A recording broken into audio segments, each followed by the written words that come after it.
himself and his students.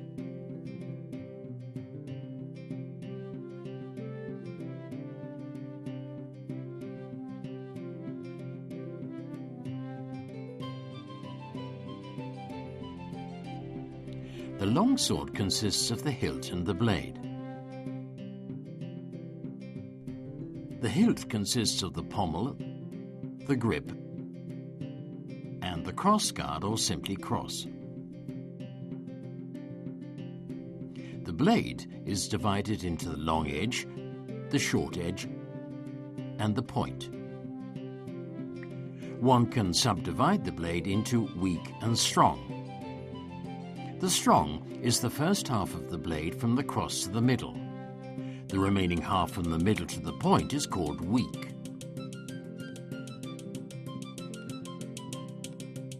This simple test is better than a myriad of words to explain the meaning of weak and strong. Let your partner hold a sword in front of him. Tell him to grip it as tight as he's able to. If you now try to push the sword at the strong part of the blade, it will not be easy to do. However, if you push on the weak part, you only need a small amount of force to move it away. To reconstruct the longsword techniques on this DVD, we use mainly 5 fencing manuals which all explain the teachings of Lichtenau.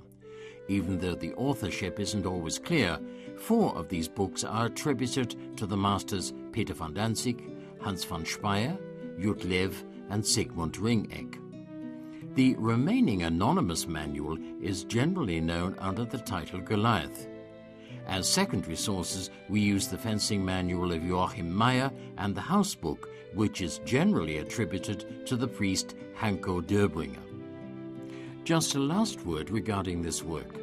Every reconstruction of a historical fighting art can only represent the present state of research. Even though we can be sure about the principles of the art thanks to the many sources, it's possible that new sources we may find in the future will offer different points of view on certain aspects.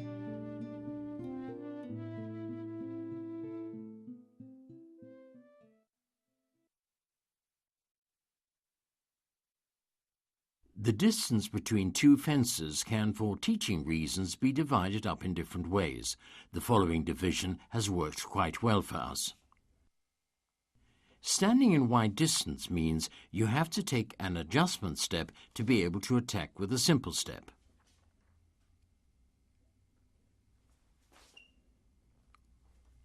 Being in middle distance means you can attack the opponent with a simple step.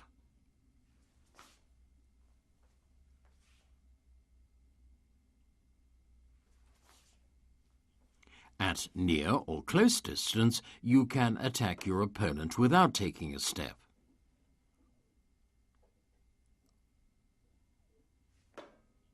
At close distance, you're close enough to use grips and wrestling techniques.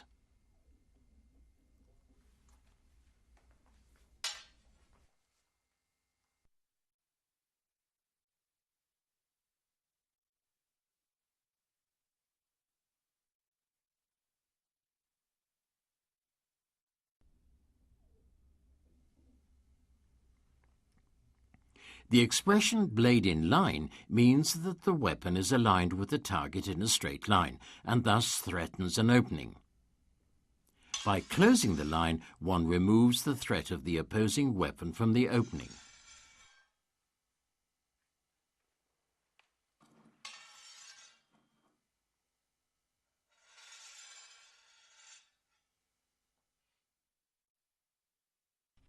Vor and nach designate the concept of Lichtenau to always seize the initiative or to regain it if necessary.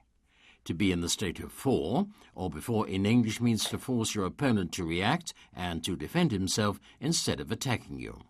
Thus it's better to attack directly or spoil the preparation of the opposing attack than wait for the opponent's actions.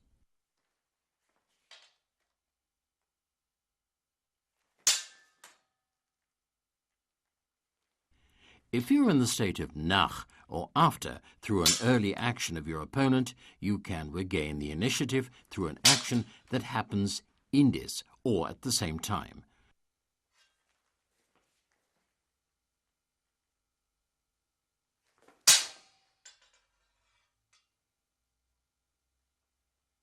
The term Indis is also closely related to fühlen or feeling.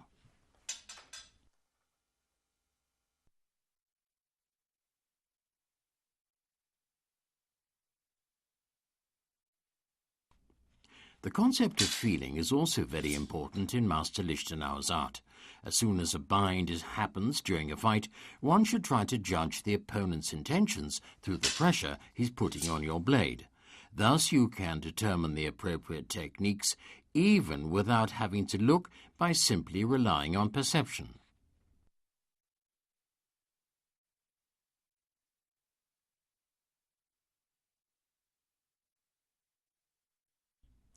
As it is still practiced in modern fencing, Master Lichtenauer divided the man into 4 openings. Contrary to the modern concept of openings, where the openings move with the weapon, the older openings were divided by a horizontal and a vertical line crossing nearly at solar plexus height. Since the techniques shown in this video contain many techniques directed towards the face, it's essential to wear a fencing mask during practice. Padded gloves, like those used in street hockey or ice hockey, are essential for many exercises. As practice weapons for beginners, we recommend swords made from wood, preferably hickory or beech. Recently, hardened aluminium as a material for training swords has become more and more acceptable. Steel swords are not immediately necessary at the beginning. Of course, one shouldn't take part in exercises with sharp swords. If you decide on a blunt steel sword, you should pay close attention to the data for the ranges of application the manufacturer intended. However, it's important that the sword selected is not too heavy in order to correspond, at least to some extent, to the balance and feel of originals. The weight of an average 1.5-handed sword should be approximately 1.5 kilograms or 2.75 pounds. For free fencing, modified shinais from kendo are also used when equipped with a cross. Here you can see some practice weapons for the diverse branches of our art. First, the long sword as a basis for all kinds of weapons. Then the staff, the one-handed sword, mostly used together with a small shield or buckler, the long knife and the dagger.